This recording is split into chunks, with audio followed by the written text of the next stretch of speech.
Vous suivez toujours Écho du Togo sur Vox Africa et vous faites bien. Mesdames et messieurs, bienvenue dans ce nouveau débat exclusivement dédié à traiter encore les questions de changement de constitution, comme vous le savez déjà depuis plusieurs semaines.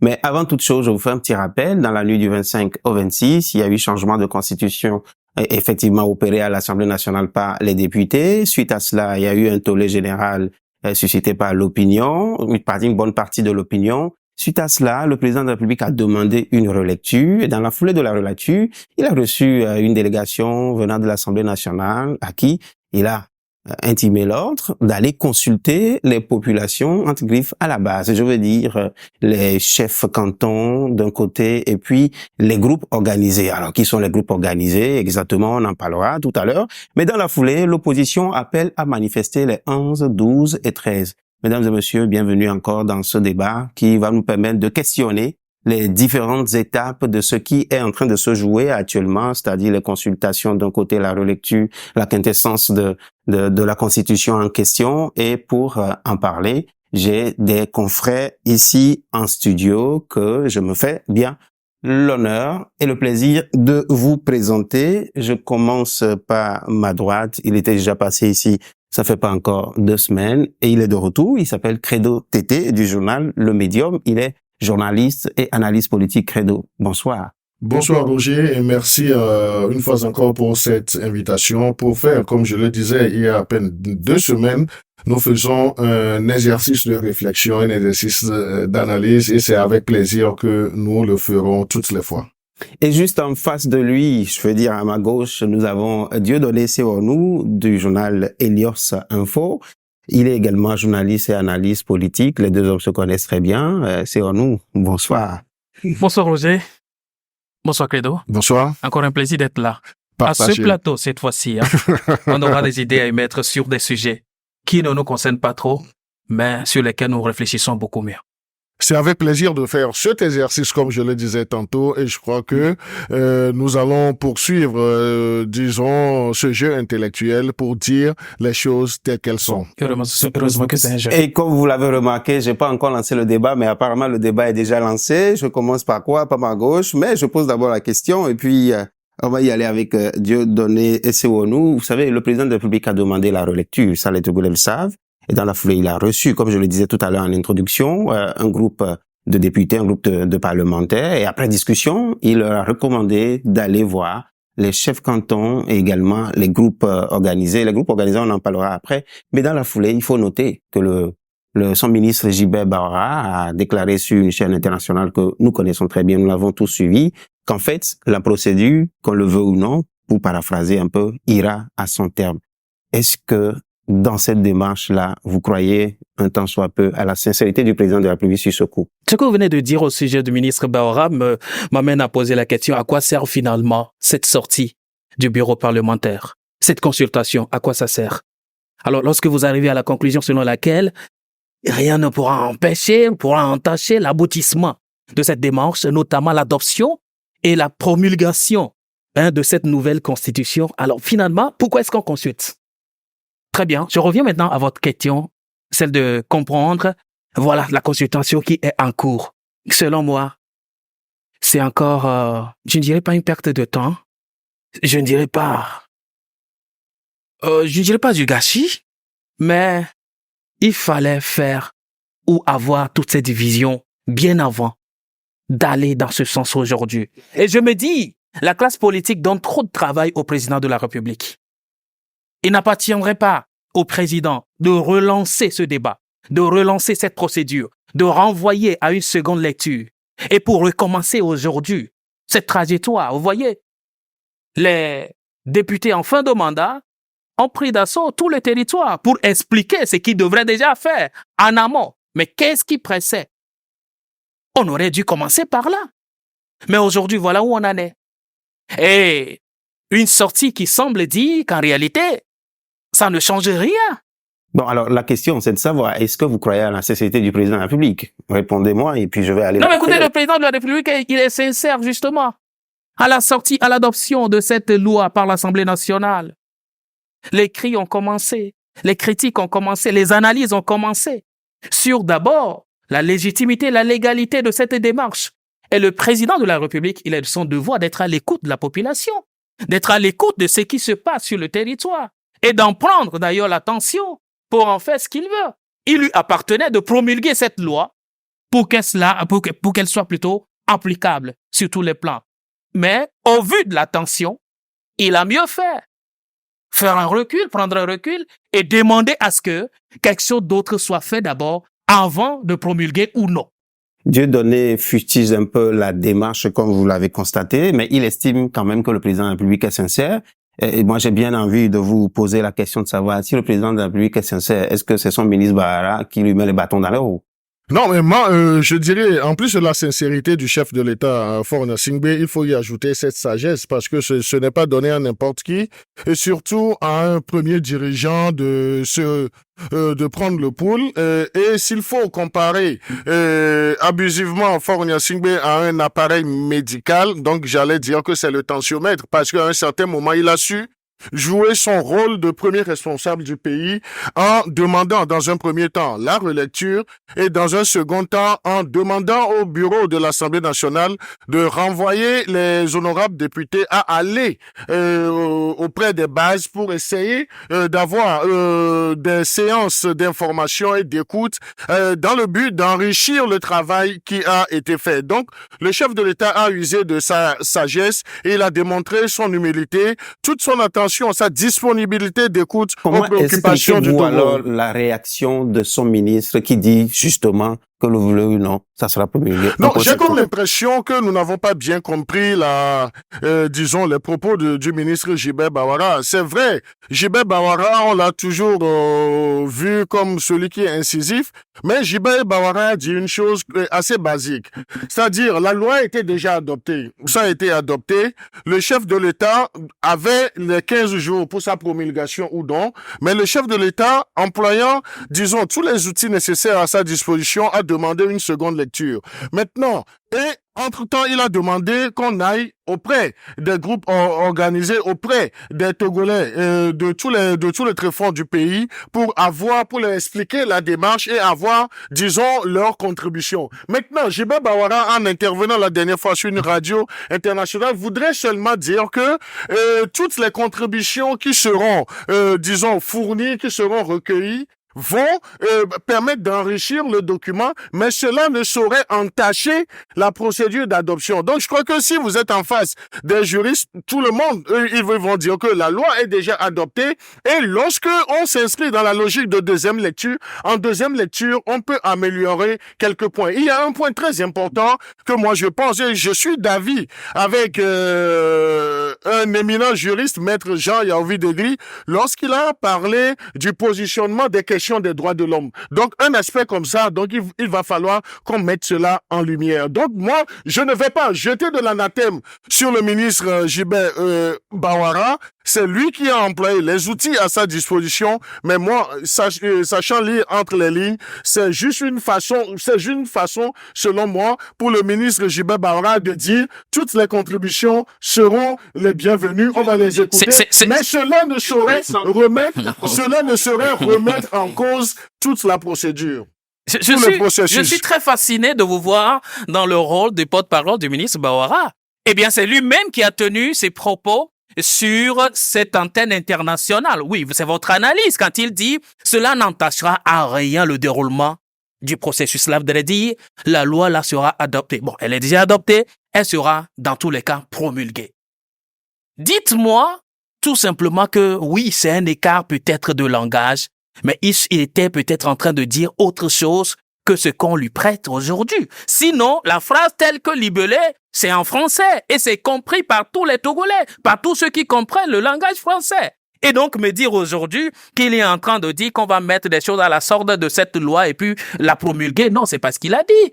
Non, oui, mais justement, il faut comprendre que il n'est pas question aujourd'hui de faire quoi aux Togolais quand on se fiche de leur intelligence. Là n'est pas la logique. Il faut quand même qu'on arrive à faire comprendre aux Togolais. En réalité, on prend en compte vos questionnements, on prend en compte vos réactions. C'est à juste titre qu'on veut réajuster les choses. Accepter que c'était un écart de langage de la part du ministre, mais de toutes les façons, qui n'a pas de nature à entacher sa bonne relation avec le président. Je n'ai pas la prétention de faire un commentaire composé sur les propos du ministre Gilbert Bawara. Il les assume ou bien il va les assumer, mais moi, en tant qu'analyste, je dis ce qu'il a dit n'est pas si mauvais, même si c'est le contenant qui pose un problème ici. Et ce que le ministre Bawara a dit, moi je l'ai compris comme en fait cela ne en faisant en demandant la deuxième lecture ou bien le travail qui doit se faire la tournée, que cela ne saurait stopper le processus. Vous voyez, Donc là, vous avez vraiment des soucis vraiment, à défendre valablement de toutes les façons. Non, je ne défends pas, je fais mon analyse Très et bien. la compréhension que j'ai. Très Donc, bien. moi, ce que je voudrais, ne prêtons pas des intentions au ministre Gilbert Bawara. Les propos, il va les assumer, mais chacun est libre de faire la lecture qu'il veut de ces propos-là. Mais moi, je pense, et lorsque nous avons approché des juristes, lorsque la loi a été votée le 25, on demande une seconde relecture. Cela voudrait voir si on peut améliorer des choses. S'il y a des choses à améliorer, on va le faire. Et cela va donner même de la quintessence à la tournée que les honorables députés sont en train de faire, parce qu'ils vont revenir avec des suggestions, avec des propositions d'amélioration. Et cela sera contenu dans un rapport qui sera mis à la disposition, qui sera étudié en plénière. Donc ça, c'est déjà une bonne chose. On va évoluer parce que là, il a parlé de la tournée qui est en cours, des parlementaires qui sont actuellement sur le terrain. La mission doit s'achever normalement le 10. Ils sont actuellement sur le terrain en train d'expliquer au groupe organisé. Je veux d'abord comprendre la notion de groupe organisé. Qu'est-ce que ça veut dire, rencontrer les groupes organisés? Bon, de toutes les façons, moi, je parlerai quand même de la nature de cette opération et peut-être Credo comprend mieux ce qu'on appelle le groupe organisé, parce que quand nous sommes ici, nous sommes un groupe, nous sommes organisés avant de faire cette émission. Je ne sais pas si c'est nous qui allons être consultés. Moi, je me dis, ce travail, je l'ai dit tantôt, aurait pu se faire bien avant l'adoption de cette loi. Et aujourd'hui, ce n'est pas maintenant que le chef de l'État va encore envoyer ses députés en fin de mandat. Et je précise, l'article 52 dit bien que le vote ou alors l'élection a lieu 30 jours avant la fin des mandats des députés. Nous sommes à la fin de mandat de ces députés-là, depuis janvier dernier. Rien n'est fait là. Le débat n'est même plus à ce niveau. Mais que ces mêmes députés, aujourd'hui, jouent au sapin-pompier sur un incendie que eux-mêmes, ils ont mis en place, moi, ça me pose un sérieux problème. Alors, quelle est l'explication qu'on va maintenant donner à qui? Aux chefs traditionnels. Pour quelle réaction? Qu'est-ce qu'on attend de ces chefs traditionnels-là? Qu'est-ce que ces chefs traditionnels peuvent modifier dans la lutte actuelle des choses?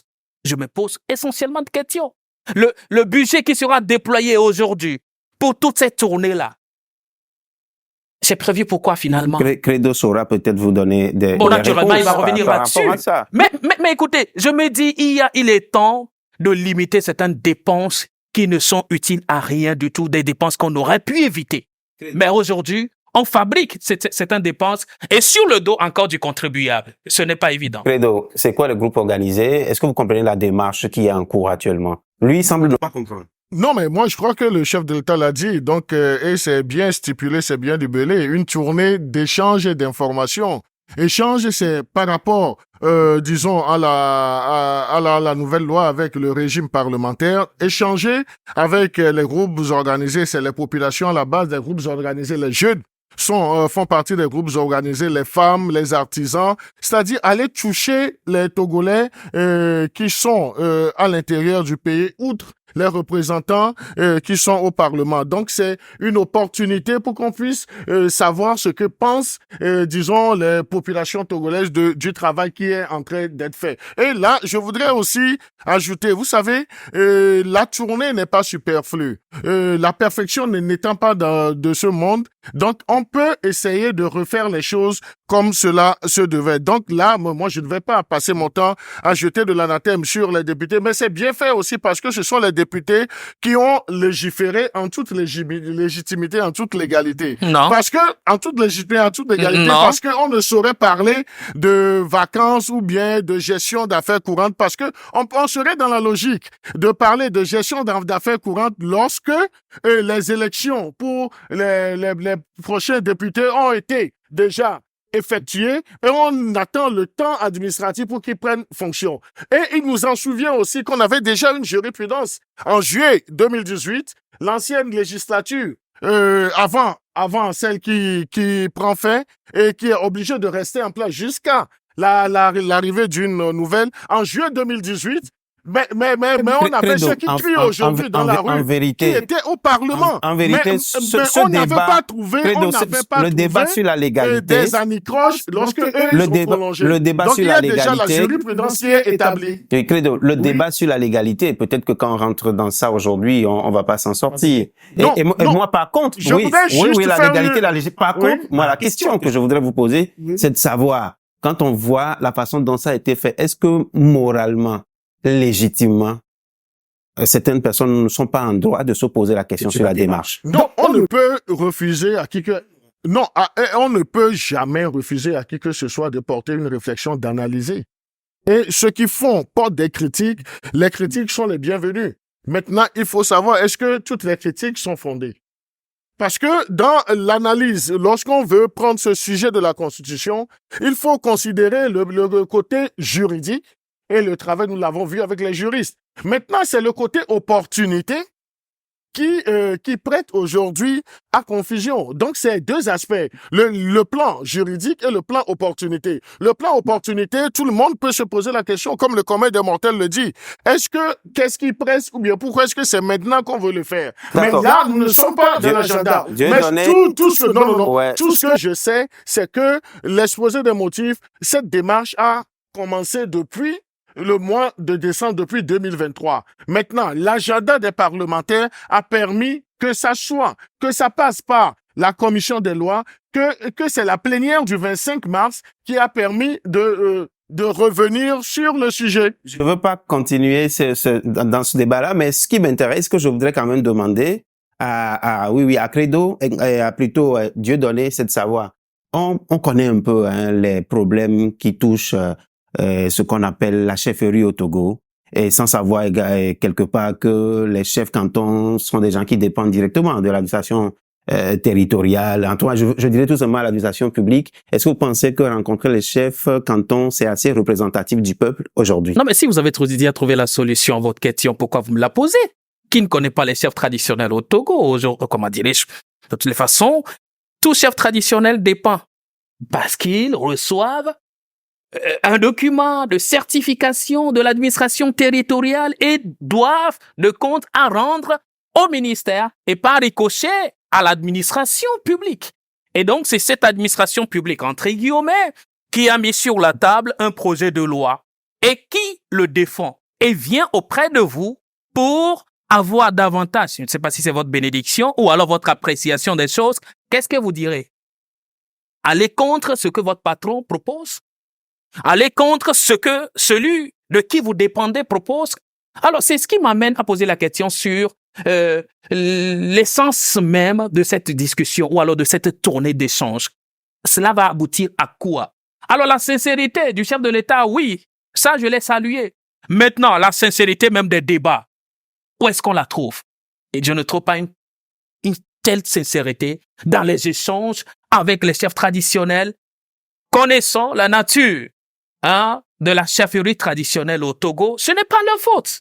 Mais le dessin étant ainsi, qu'est-ce qu'il y a lieu de faire? Le temps est vraiment contre nous, mais j'ai quand même une dernière question pour vous deux. Cette fois-ci, ça concerne les manifestations auxquelles l'opposition appelle les 11, 12 et 13. Alors, l'opposition parle de coup d'État constitutionnel et appelle à manifester à partir du 11, 12 et 13. Pendant ce temps, le confrère Dieudonné Korola-Kina du journal Le Nouveau Reporter dit clairement qu'il n'y a pas de coup d'État constitutionnel au Togo et que c'est plutôt des agitations de l'opposition tentant à semer le chaos au Togo. Est-ce que vous pensez que l'opposition est dans une logique actuellement de semer le chaos?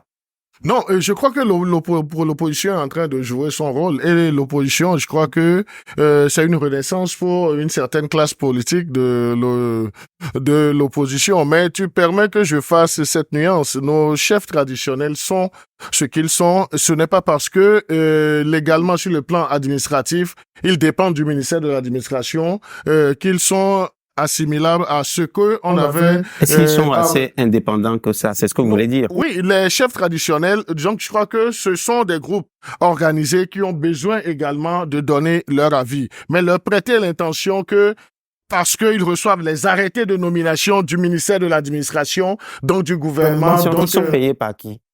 non, mais là, je n'ai jamais été dans une cour, donc peut-être que vous allez faire l'exercice. Il y a des chefs traditionnels qui sont assez instruits, qui peuvent venir sur ce plateau. Mais en tant que Togolais, on a vite fait de prêter des intentions aux gens. Maintenant, je reviens à la question des manifestations. Vous savez, la chose politique vit de manifestations et le politique lorsqu'il y a un sujet et lorsqu'on a eu une opposition qui s'était vraiment endormie et voit cette perche du sujet de la Constitution, donc ils ne feront que sauter là-dessus. Mais aller jusqu'à parler de coup d'État constitutionnel, moi je mets un grand point d'interrogation parce que c'est l'occasion justement lorsqu'il y a ces échanges qu'ils puissent dire ce qui va, ce qui ne va pas. On a entendu certains d'entre eux dire que au-delà de la bonne intention du chef de l'État, que ce qu'ils exigent, c'est le retrait pur et simple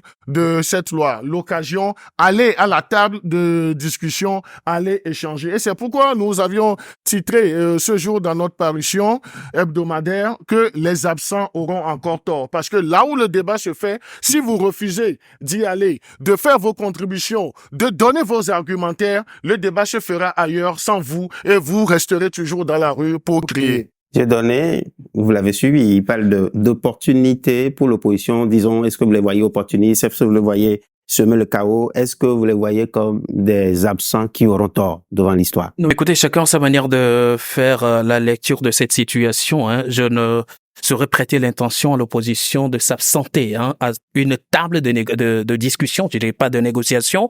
Maintenant, je ne les vois pas non plus dans une logique de semence de chaos, comme le dirait quelqu'un.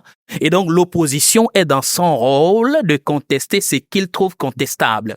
Et aujourd'hui, c'est la Constitution, le changement de régime qui est sur le tapis. Et c'est ce que l'opposition est en train de contester. Les voies de contestation, nous les connaissons, les manifestations font partie des voies de contestation. Et donc, l'opposition a opté pour cette logique contestée en manifestant. Maintenant, qu'est-ce qu'on appelle par le chaos? Je ne pense pas qu'une manifestation rime forcément avec le chaos. Ça dépend de celui qui le dit. Alors, je me dis, le contexte étant, il n'est plus question d'adopter la politique de la chaise vide. Il faut aussi, si l'occasion se présente, qu'on ne me parle pas d'une opportunité ou alors d'une occasion qu'on prête ou alors on offre à l'opposition. Non, c'est pas une occasion. Mais l'opposition a droit de se faire entendre ou à une table. Voilà pourquoi elle a droit de se représenter autour de cette table et poser ses conditions. Dans la mesure où...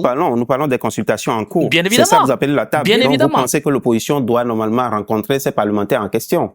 L'opposition, si on leur offre l'occasion, il faut qu'elle aille quand même.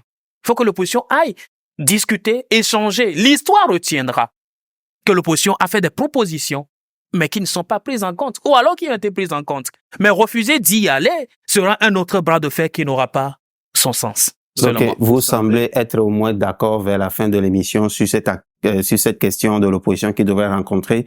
Nous sommes arrivés au terme de cette émission. Oui, Credo s'ouvrit, oui, ça passe très vite, mais je vous donne quand même 30 secondes pour votre mot de fin ou un message peut-être particulier à l'endroit du peuple togolais, et il aura également ces 30 secondes. Non, mais c'est lorsque vous parlez qu'on semble être d'accord. Donc, nous faisons des analyses. Donc, les analyses ne sont pas systématiquement subjectives, mais les analyses ont toujours des angles de réflexion, quitte à ce que nous puissions nous reconnaître ou non dans cet exercice. Mais nous devons mettre le Togo devant, c'est le Togo qui doit gagner. L'opposition a soulevé du vent, ça c'est leur rôle également de dire ceci n'est pas bon, on aurait dû faire ça. En tout cas, Roger, merci. Je pense que de part et d'autre, il faut que nous ayons l'intérêt supérieur de cette nation. Et l'intérêt supérieur de cette nation, cela n'a rien à voir avec l'hypocrisie politique. et les manipulations politiques. Chacun à son niveau doit prendre ses responsabilités, tant du côté du pouvoir, du côté de l'opposition. Je n'épargne personne. Il faut que l'intérêt supérieur de la nation soit au cœur de nos activités. En ce faisant, on ne va pas cramponner sur certaines logiques qui ne trouvent même pas de sens dans l'humanité des faits. Alors, merci pour cette invitation de toutes les façons. L'intérêt supérieur de la nation. Merci à vous également de passer du temps avec mon plateau. Merci à vous, chers téléspectateurs, qui nous renouvelez chaque fois votre confiance. Et qu'est-ce que je peux dire d'autre à part implorer la bénédiction du Tout-Puissant sur vous? Eh bien, je dirais que Dieu bénisse le peuple togolais et qu'il vous bénisse, vous particulièrement, de nous avoir encore suivis. Rendez-vous dans le prochain numéro. Rendez-vous dans le prochain numéro. Rendez-vous dans le prochain numéro. Rendez-vous dans le